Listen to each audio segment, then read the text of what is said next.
Welcome back to the bunker and welcome back to Cooking in Quarantine.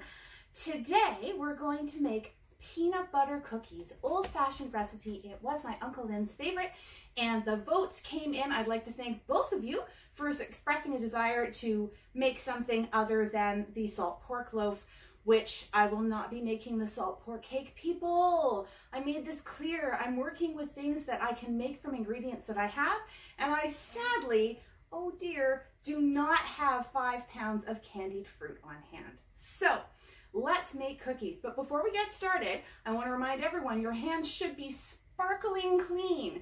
Yes, I washed my hands just before we began this, and yes, I did also sterilize my phone. Thank you for asking. While you wash your hands, it's super important. I'm going to remind you right now, when we left off just a couple of days ago, Nova Scotia had declared a state of emergency and we were at 41 cases. Well, we are 3 days later and we currently stand at 73 cases. Now, that's actually the result of more stringent testing. That's exciting, but it's important for all of us to stay home and flatten that curve. So on that note, from inside the quarantine bunker, let's bake cookies. What we're going to need is a ½ cup of butter. If you are taking your butter out of the fridge and it's hard as a rock, what you want to do, take a measuring cup or a glass bowl, something of the like, fill it with boiling water, let it heat up, dump all the water out of it, and then take your butter on a plate, put your hot vessel over top, and that's going to slowly heat and soften your butter. This works with margarine as well if you're working with the margarine bricks. The reason that I've especially chosen to soften this up is because I'm not going to work with a mixer today. Nanny did have a mixer because Granddad liked her to have all the Mod Cons. But on this occasion, who knows, there are probably people watching at home who maybe don't have access to a mixer. So we're going to do this old school. We're just going to stir it up here, and that's why it's nice for your butter to be soft. The next thing we need is a ½ cup of peanut butter. This is Jif peanut butter, and I Googled it out of interest. I was pleased to note that Jif is, in fact, the variety that would have been on the shelves in about 1956, which is when about this recipe is from. So you'll need a spoon to scoop her out and make sure that you have measured correctly. So let's see, got a good ½ cup here. I'll scrape off the excess. Okay, so there's our ½ cup of peanut butter. Now we gotta scrape all this out. We will next need a ½ cup of regular sugar, the good old white stuff, and a ½ cup of brown sugar. And I feel like that's the way that all good cookie recipes begin. Throw that in the sink and keep things clean. Oh, let's get all the extra peanut butter off of there. Marvelous. So, peanut butter, butter.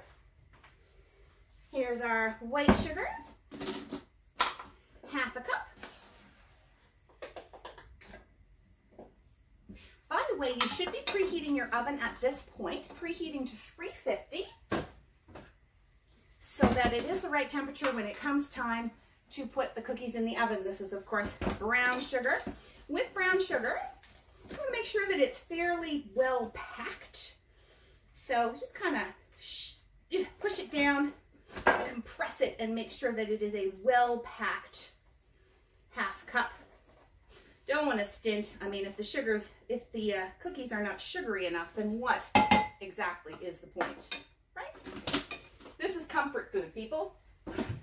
Because sometimes what we need is comfort.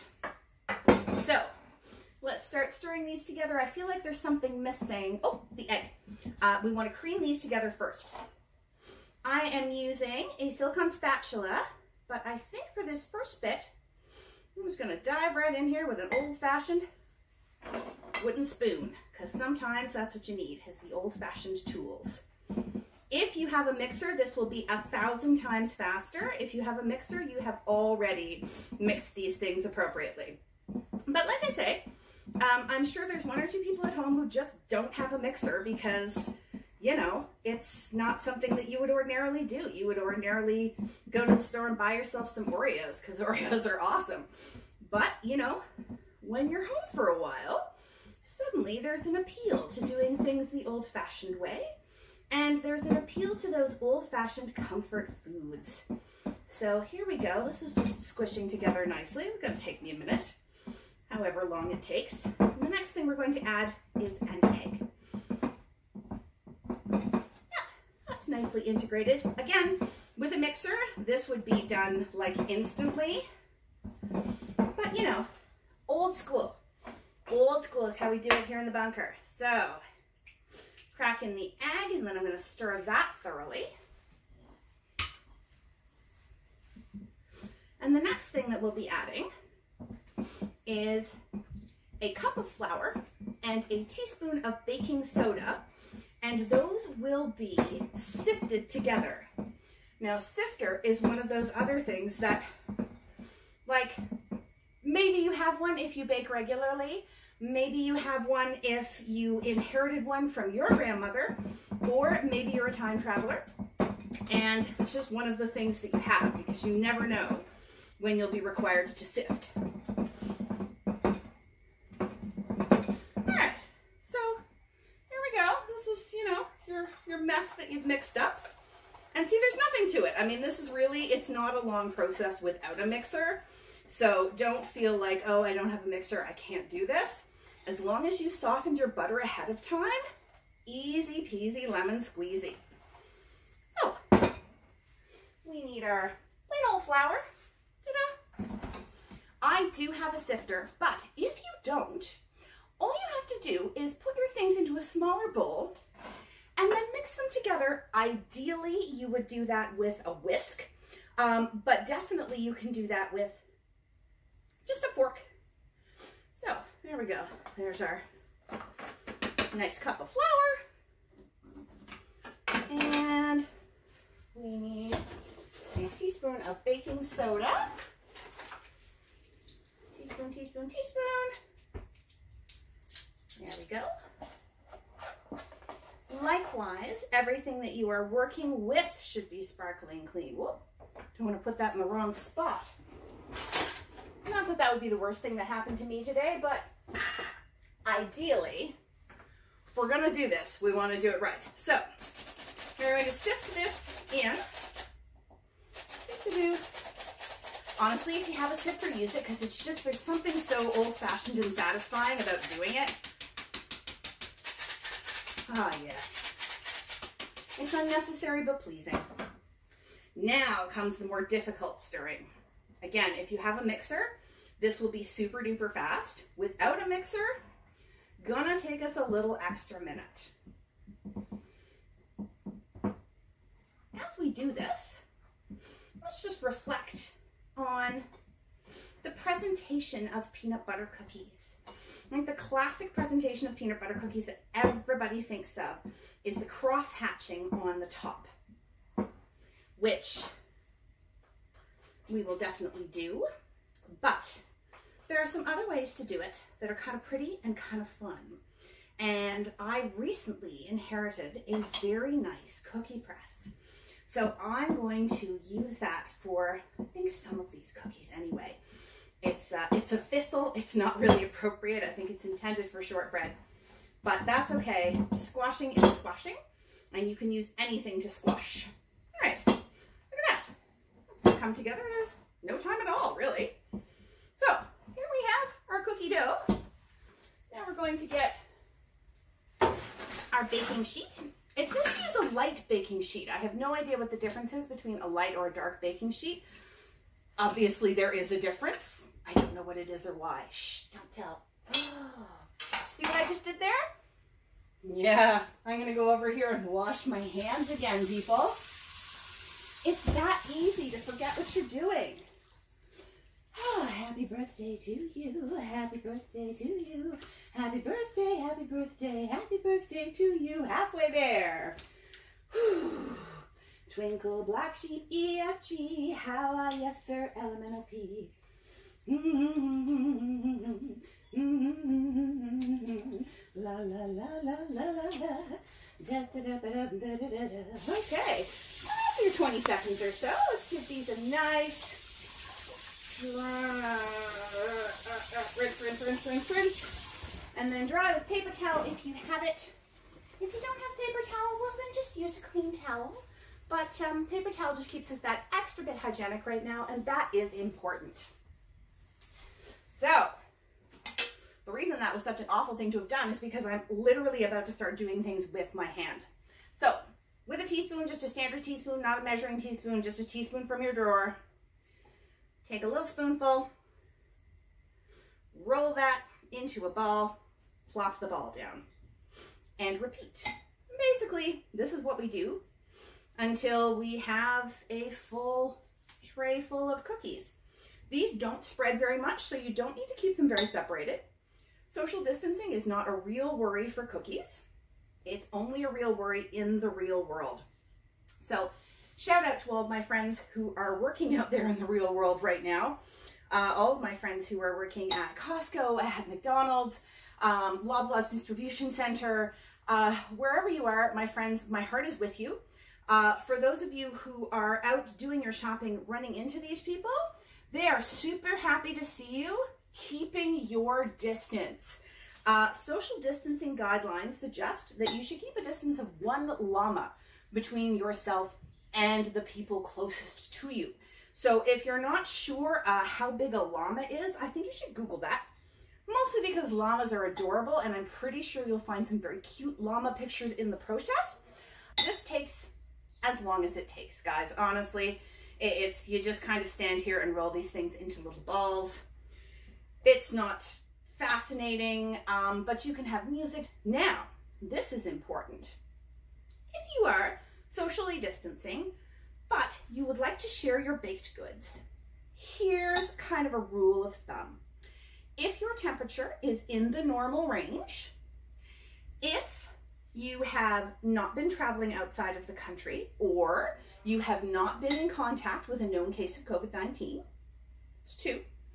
If you have been practicing appropriate social distancing when in public, if you have been maintaining proper personal hygiene, washing your hands often, not touching your face, etc.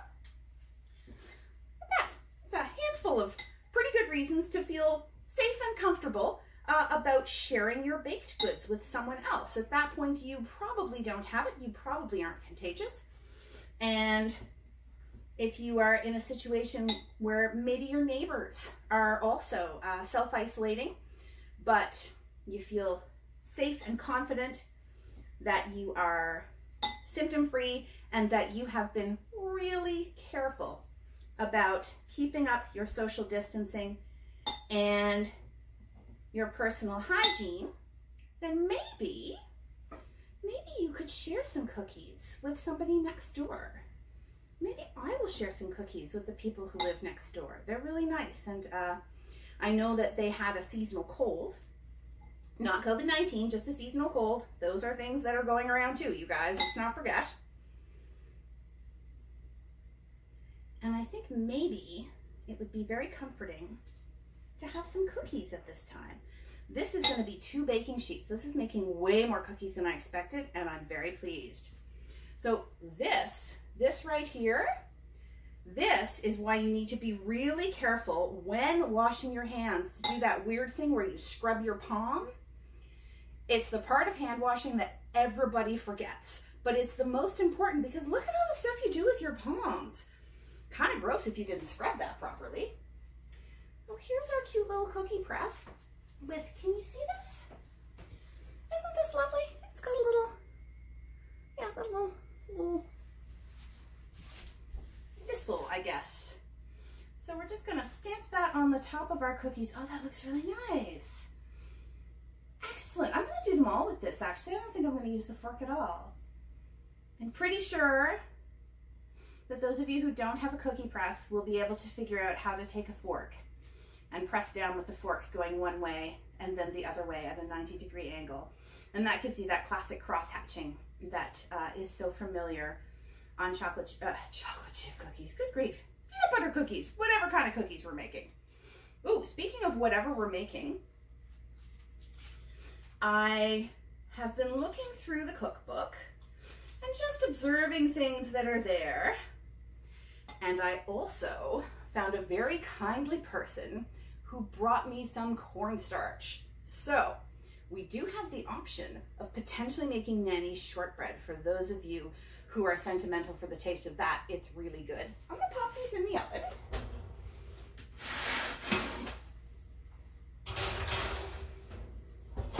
We're baking for 8 minutes. I'm gonna edit this, but I am gonna wash my hands again just because I'm a little sticky.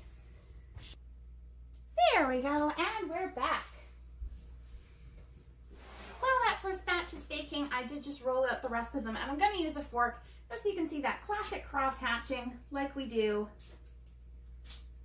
Whoops. Again, nice clean hands so that when you have to poke stuff with your fingers, you definitely can.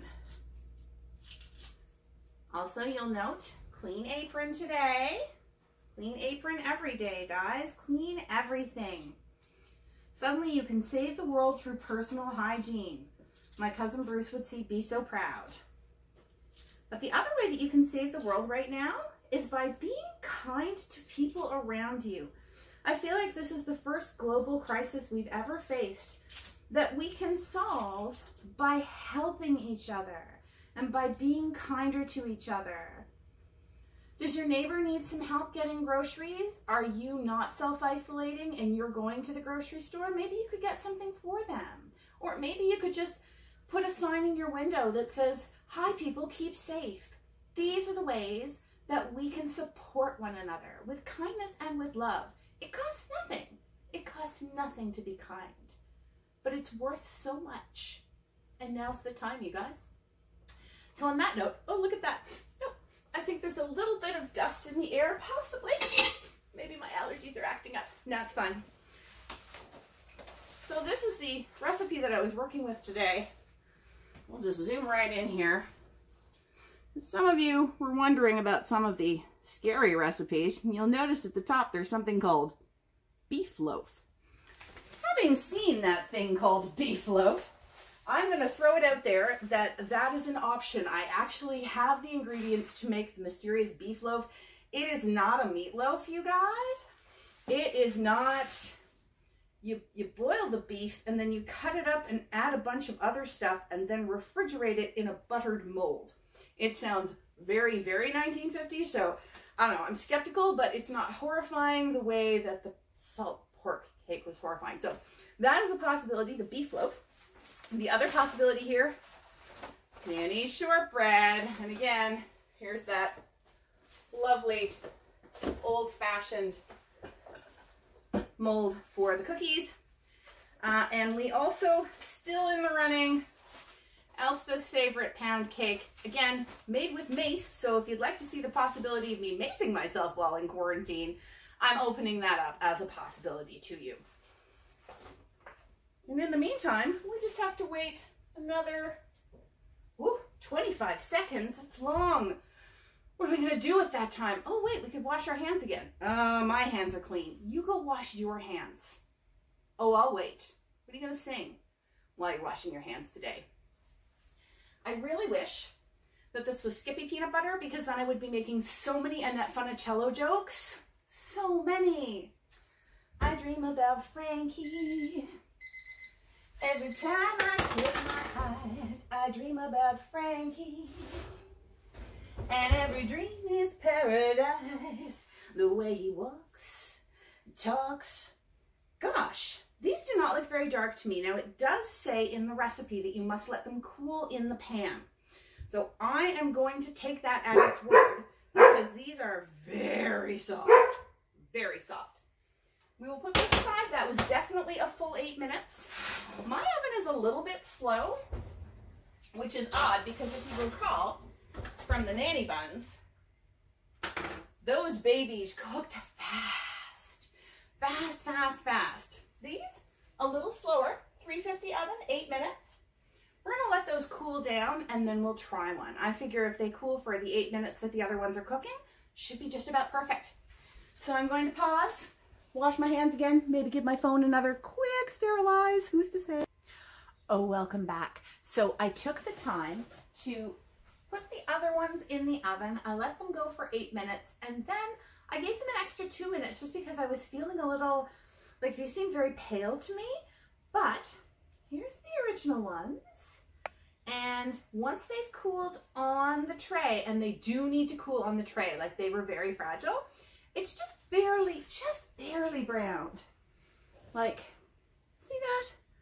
They're not the deep brown that maybe we would be expecting, but they're very tender. It's like a very soft cookie. And good.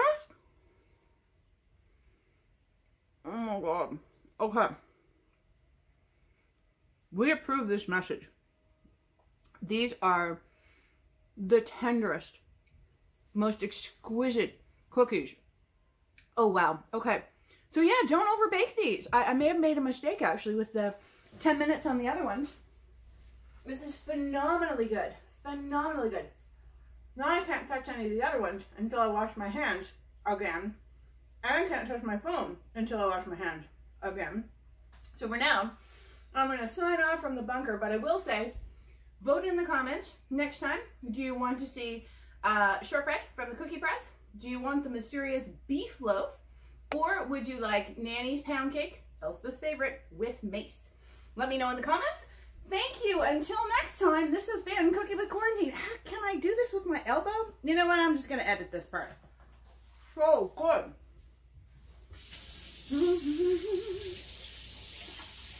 I dream about Frankie.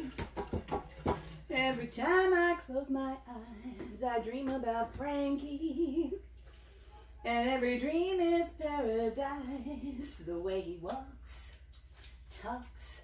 I know that he's an angel in disguise. I dream about Frankie. 'Cause Frankie is my guy. Bum, bum, bum, bum, bum, bum, bum, bum, bum.